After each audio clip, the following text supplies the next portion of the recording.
Hey folks, here's the image that I'm going to be painting today. I actually took this with a pinhole lens, so it's a little bit blurry, which is kind of nice because it kind of fuzzes out all the details and just focuses on the moments of light and color.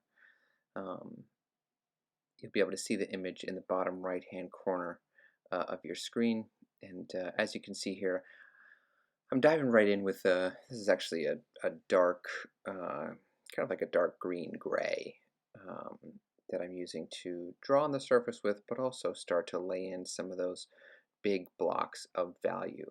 I've used a toned surface here. The surface is about 18 by 24 muslin on panel, and I've toned it very, very lightly. And that's the reason. The reason I did that for this video is that the toned surfaces actually show up a lot better on camera than that stark white surface. But as you'll see as this painting goes on, I actually use that toned surface um, quite a bit. And you'll see what I mean as the painting sort of continues. So what drew me into this image was the um, sense of light on that back house and sort of these darker shapes in front of it and on top of it. Loved that sense of light, that sense of time of day that I really wanted to push a little bit. And as you can see, I dove right into that moment. That wasn't something that I wanted to wait to try and capture. Um, I laid down those darks. I put in that bright light moment because I really, really want to show that. Um, I've actually the yellow I've actually scraped out already, so you'll actually see that change as this painting goes on.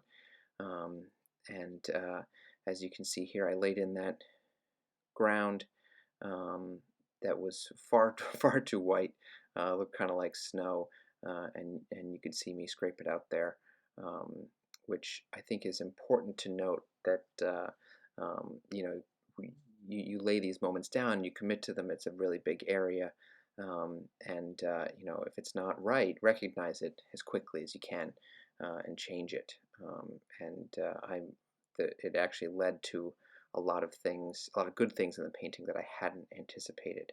Um, uh, as you can see, I came in with a straight edge there and just kind of laid in some drawing marks to sort of reestablish myself and kind of figure out where I was.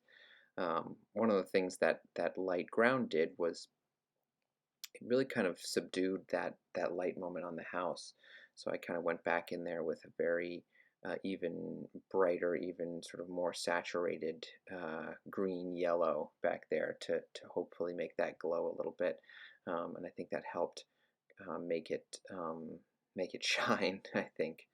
Um, and as you can see already, uh, that this the structures of this painting are coming together. That moment I just put in there, that yellow with the post of the house shining through, that's an important moment for me because it adds layers. You're looking through something, but the negative space you leave of the post puts something in front of that. I think, which is really you're able to say a lot with just that one paint stroke, which I think is really really nice and one of the things I love about painting. Um, and this is the moment here where you can see where I'm kind of using the tone of the canvas to my advantage, where it's matched up a little bit with just the color of the darker house in the foreground.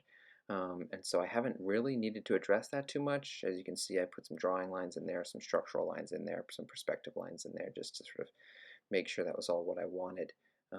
But I'm able to sort of leave that and work on other things because when I do paint that, it's not going to be such a dramatic change. Um, I've started to put some details in there. I know when I was working on this part of the painting, the color was frustrating me a little bit. You know, I felt like it was a moment of yellow, a moment of blue, and a moment of red, and then just kind of grays and browns surrounding that. So I knew that I wanted a little bit more complex color in there. Um, and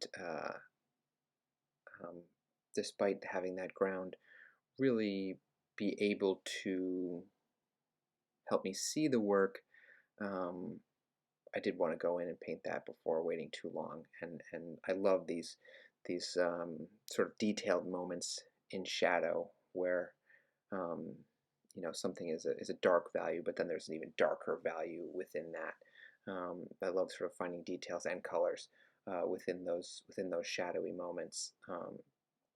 You'll see here that I've started to lay in that window, that single window on the first floor in the foreground, um, which I love those kinds of moments in paintings because it really helps me set the scene quite a bit.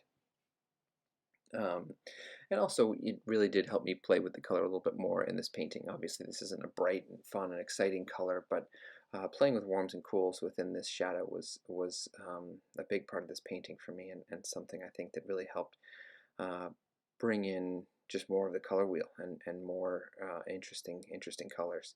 Um, I got a little braver in these areas for whatever reason. Uh, Again, just trying to find those few detail moments to really um, show just a little bit of it, not show too much, because I really, again, I want your eye to sort of focus on that bright yellow house, but I like all these little moments that can kind of um, frame that illuminated moment in the background there. Another important thing is that you may have noticed by now is that there's a big green tree in the picture next to the house, and I've at this point chosen to eliminate that, partly just because of time that I didn't just want to just keep adding elements to it. I was trying to work very quickly in the manner in which I present my prompts and my lessons, um, and so uh, I wanted to focus on other things. I think I wanted it really didn't feel like a crucial part of the picture for me. Um, Truth be told, I may go back, but for this like complete session, it really didn't feel like something that was going to be um, the presence. It didn't feel like a presence that I felt like was so important. Um, you can see me here. I'm sort of playing with some of the detail on that back house there, but I think uh, uh, I didn't want to say too much. And so, as you'll see here, this is where I landed. So this painting, in the state that you see it, took about 40 minutes. I may go back into it after it dries, but for now, that's what I have. Thanks so much for watching.